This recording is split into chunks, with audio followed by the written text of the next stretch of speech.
Hi guys, welcome back to my channel. Today we'll study valuation part 2nd.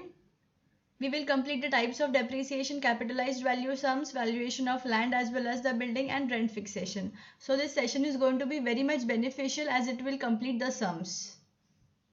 Let's start with the various methods of finding out the depreciation. Last video में मैंने आपको explain किया था कि depreciation क्या है. अगर आपने वीडियो को नहीं देखा तो प्लीज़ देख लीजिए पहले. आपके वैल्यूएशंस के सारे बेसिक्स क्लियर हो जाएंगे एंड सम सॉल्व करने में बहुत ईजी होगा. First is the straight line method. From the name itself it's a very simple and straight method. Let's take an example. The cost of the phone is rupees 20,000 and its useful life is for 5 years. If the depreciation of the phone is rupees 4,000, so after 5 years the scrap value of the phone will be equal to 0. So by straight line method, it is assumed that the losses of the property is same every year. A fixed amount is deducted, so at the end the scrap or the salvage value remains. So हमारा annual depreciation क्या होगा? D is equal to the original cost minus the scrap value divided by life in years. D is equal to C minus N divided by N. Book value after n years is equal to original cost minus n into D. यहाँ पे n small है. Suppose building की life 30 years है. हमें 10 years के बाद उसकी book value find out करनी है. हर साल उसकी डेप्रीसिएशन 5000 है. So book value after 10 years is equal to original cost minus 10 into 5000. So 5000 is the depreciation, n is the number of years. Straight line method से हम अब सम सॉल्व करेंगे. बहुत इजी सम है ये. Work out the book value of an asset costing rupees 60,000 after 10 years. The life of the asset is 50 years and its salvage value is rupees 3,000. What will be its book value when the salvage value is nil? अभी ये सम में हमें book value find out करना. पहले जब हमारा salvage value 3,000 होगा और दूसरा जब हमारा salvage value 0 होगा, मतलब nil होगा. सो पहला हम एनुअल डिप्रीसिएशन फाइंड आउट करते हैं. Annual depreciation by straight line method is equal to C minus N divide by N. Data हमारे पास गिवन है. सी हमारा कॉस्टिंग है, वो है 60,000 माइनस सैल्वेज वैल्यू जो 3,000 है divided by the life of the asset which is equal to 50.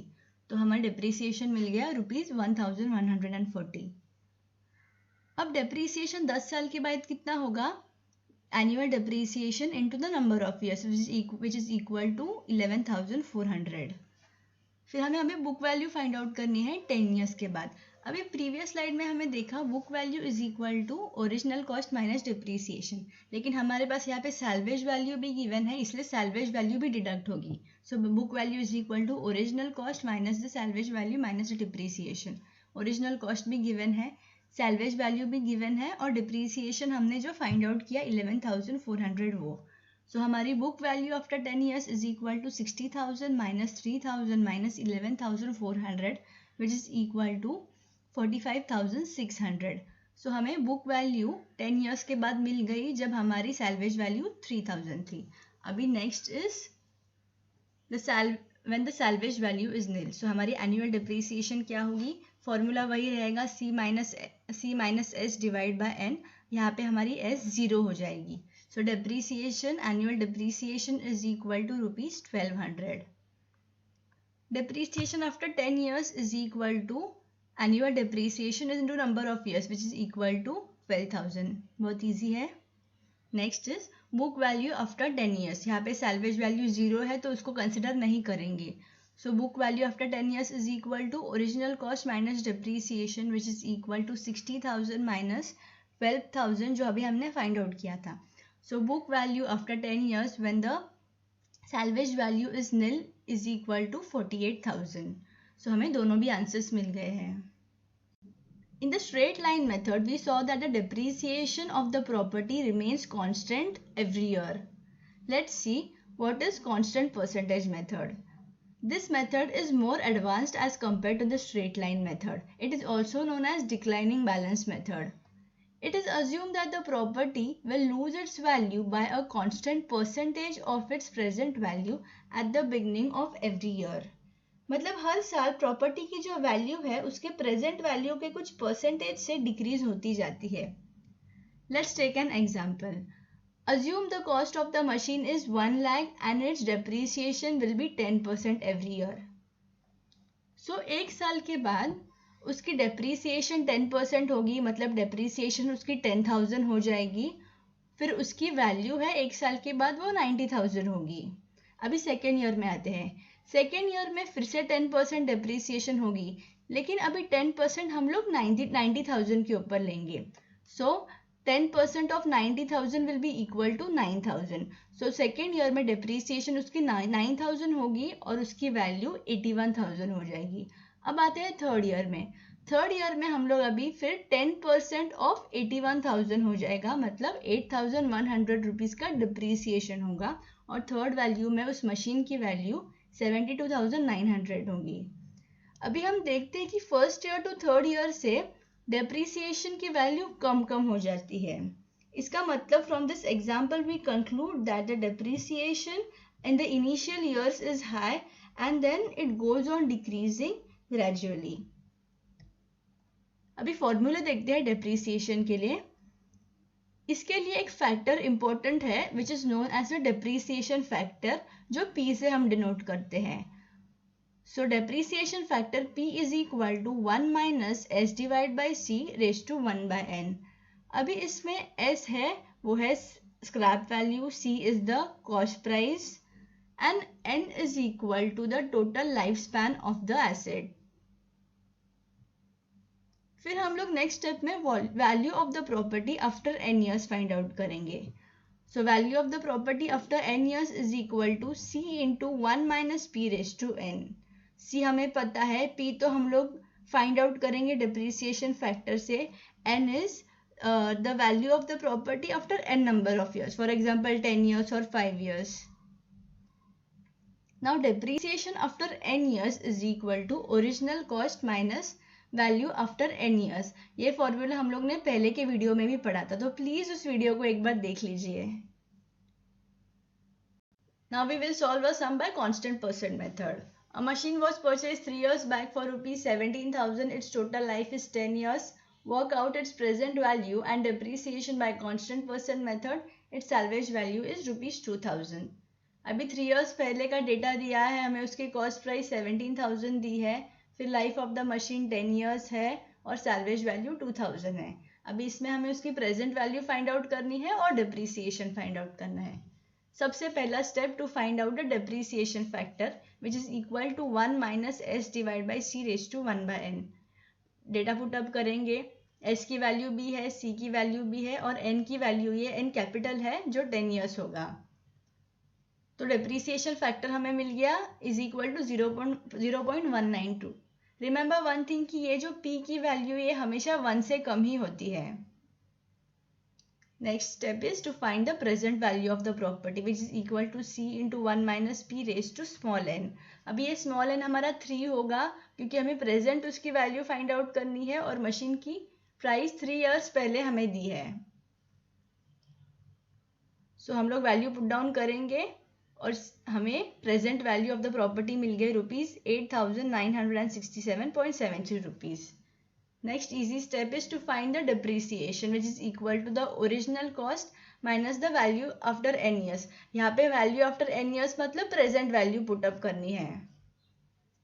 So original cost is 17,000 minus the present value जो अभी हम लोग ने फाइंड आउट की, तो हमें डिप्रीसिएशन मिल गया रुपीज 8,032.27 पैसे. Next method to find depreciation is the sinking fund method. Again, this is very easy method. In this method, the depreciation of the property is assumed to be equal to the annual sinking fund plus the interest on the fund for that year. मतलब इसमें हम लोग जो depreciation find out करते हैं वो addition होता है उसके एनुअल सिंकिंग फंड का और हर साल उसके ऊपर जो इंटरेस्ट आता है उसका. अभी इसमें बहुत सिंपल चार्ट दिया है. एजम्पशन करते हैं ए उसका एनुअल सिंकिंग फंड है और BCD उसके रिस्पेक्टिव ईयर के रेट ऑफ इंटरेस्ट है. मतलब हमें डिप्रीसिएशन कैसे मिलेगा, उसका annual sinking fund plus the interest. सो हमें उसका डिप्रीसिएशन मिल गया कॉलम नंबर 2 में हर साल का और क्यूमुलेटिव हम लोग फाइंड आउट करेंगे. और फिर हम लोग C अज्यूम करते हैं as the original cost of construction. तो बुक वैल्यू हमारी क्या हो गई, original cost of construction minus the present year depreciation. Now let's do the capitalized value sum. To solve this type of sum, it is very important to know the meaning of capitalized value. So I am attaching the link of my previous video where you can watch the capitalized value with an example. A property consists of 6,000 square meter land and building on it. The building fetches a monthly rent of rupees 1,000, outgoings are 25%. Future life of the building is expected to be 60 years.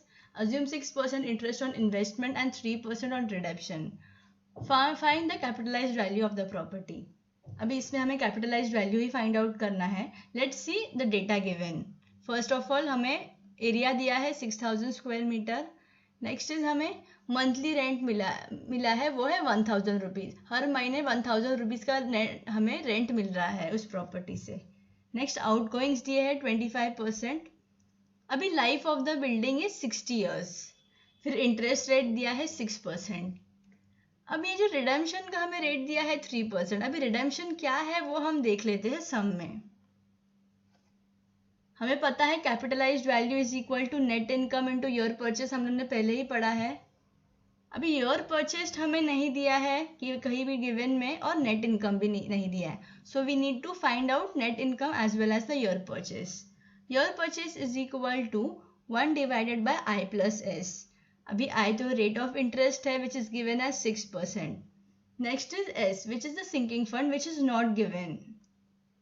लेकिन हमें redemption of capital का दिया है rate 3%. अब ये redemption of capital भी interest ही होता है सिंकिंग फंड पे. सिंकिंग फंड कोएफिशिएंट का फॉर्मूला है आई upon 1 plus I raise to n minus 1. अभी ये जो आई है सिंकिंग फंड कोएफिशिएंट के लिए वो हम लोग 3% यूज करेंगे. लेट्स पुट द वैल्यू और हमें सिंकिंग फंड कोएफिशिएंट मिल गया 0.0061. सभी डेटा गिवन है.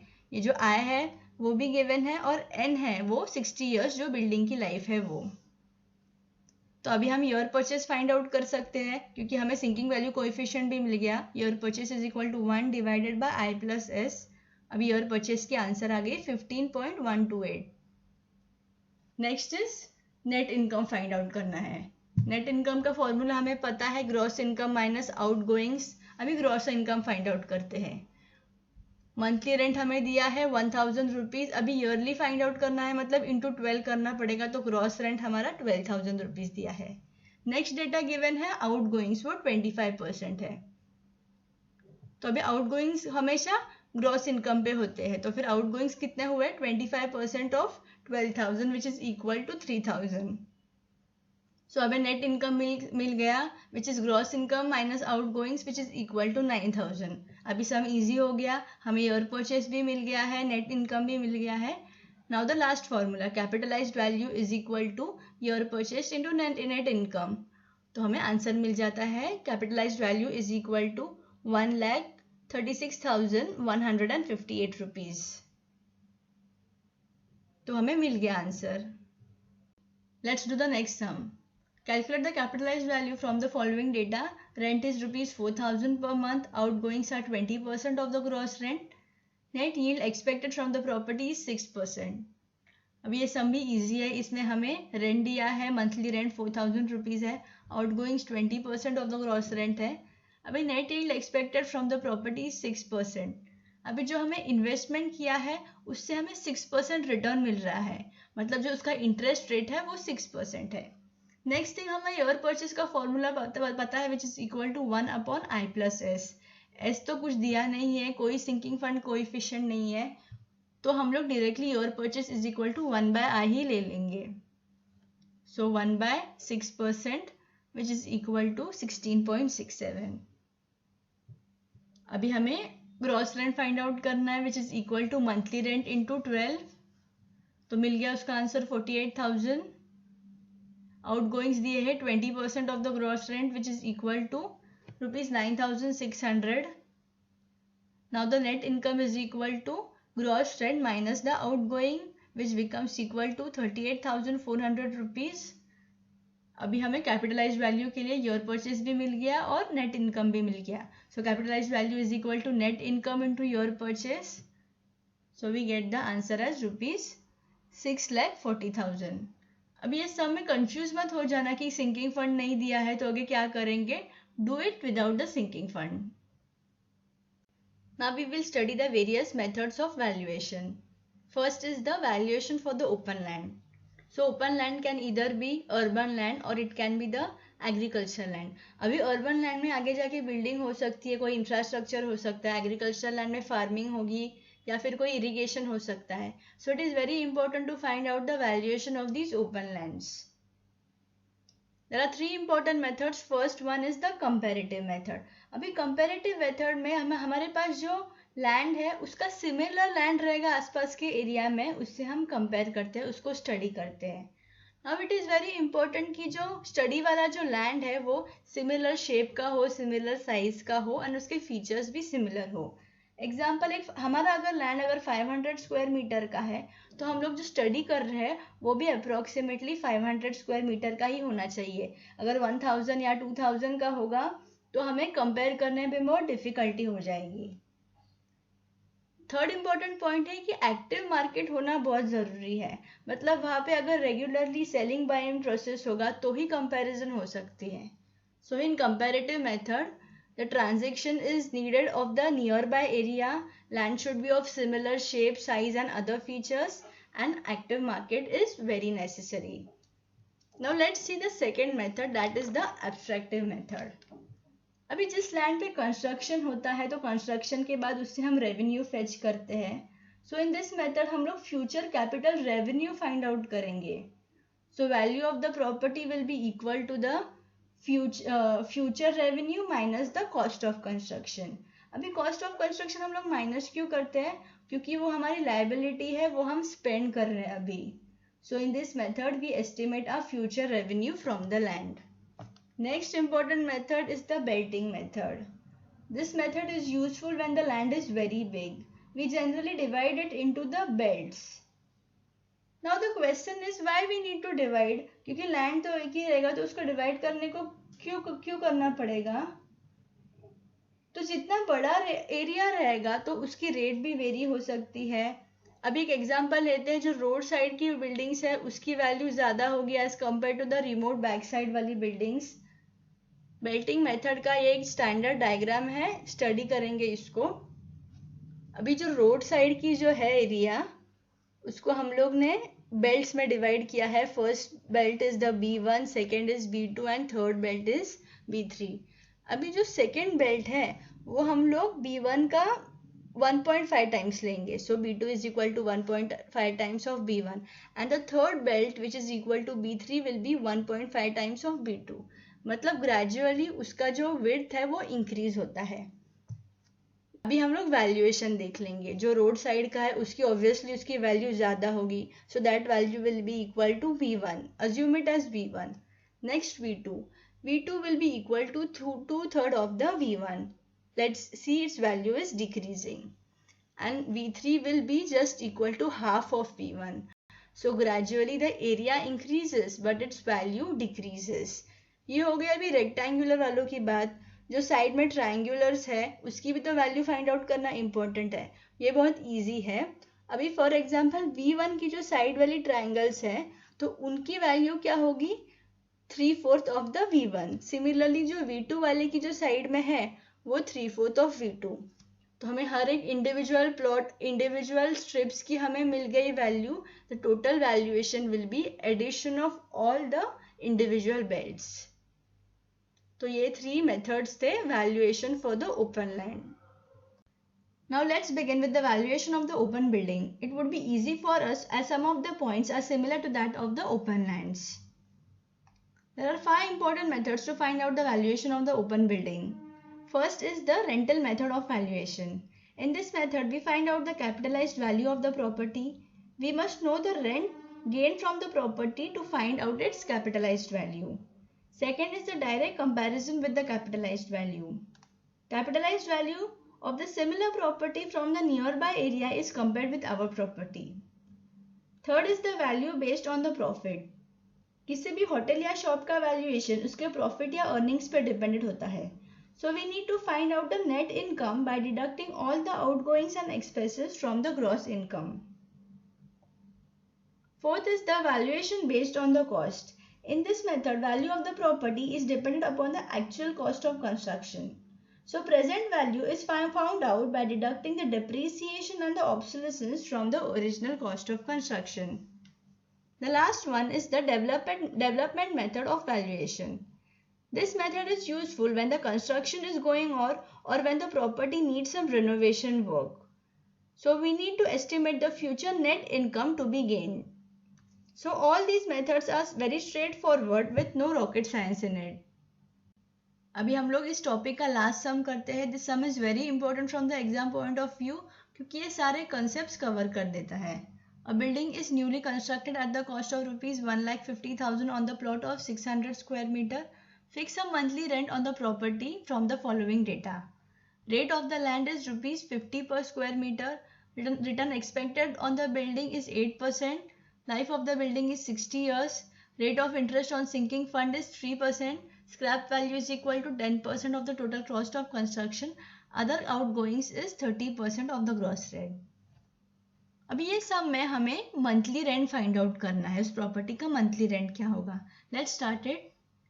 सबसे पहला स्टेप हमें cost of the land find out करेंगे. Cost of the land is equal to total area into the rate of the land. सिर्फ रेट लैंड का ही लेंगे विच इज इक्वल टू 30,000 रुपीज. दोनों भी डेटा गिवन था. Next is total cost of the building. अभी total cost of the building हम लोग cost of land और कॉस्ट ऑफ कंस्ट्रक्शन ऐड करेंगे. कॉस्ट ऑफ लैंड अभी हम लोग ने फाइंड आउट किया. Cost of construction is also given as rupees 1,50,000. So हमें टोटल कॉस्ट ऑफ बिल्डिंग मिला rupees 1,80,000. Next is return expected from the land and building. Again this data is given to us. Return expected is 8% of the total cost of construction. So 8% of 1,18,000 is equal to 14,400. लेकिन ये सम में तो हमें monthly rent पूछा है. तो अभी return expected से क्या मतलब है. There is one important formula. Return expected is equal to gross rent minus the आउटगोइंग्स minus the sinking fund. सो हमें अभी लेफ्ट हैंड साइड मिल गई है which is the return expected. Now we need to find out the right hand side, the gross rent, आउटगोइंग्स and sinking fund. Directly तीनों भी नहीं दिए हैं. We need to find out from the given data. सबसे पहले gross rent. अभी ये जो भी गिवन डेटा है उसमें ग्रॉस रेंट रिलेटेड कुछ भी नहीं दिया है. So we will assume the gross rent is equal to X. Next हमें दिया है outgoings is the 30% of the gross income. Gross income मतलब ग्रॉस रेंट जो हम लोग ने x अज्यूम किया था, तो outgoings will be 0.3x. Next हमें सिंकिंग फंड फाइंड आउट करना है.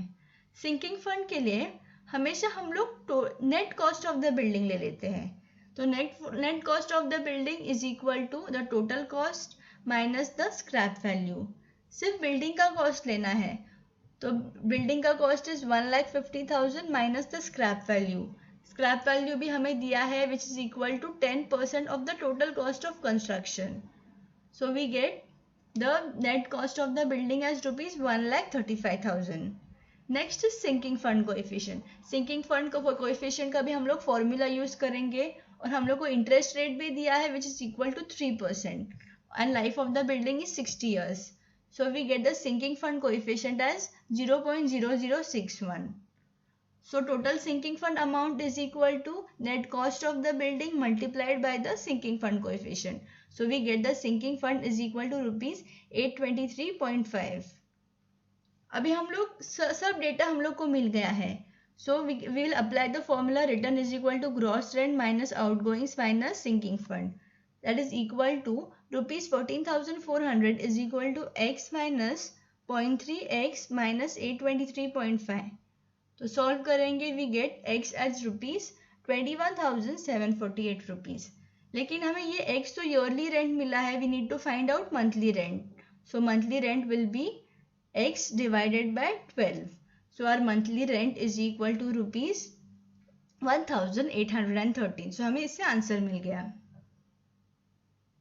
I think I have covered all the major topics of valuation. Thank you so much guys for watching this video. If you have any doubts then please comment. I hope this video would be helpful for your exams. Thank you.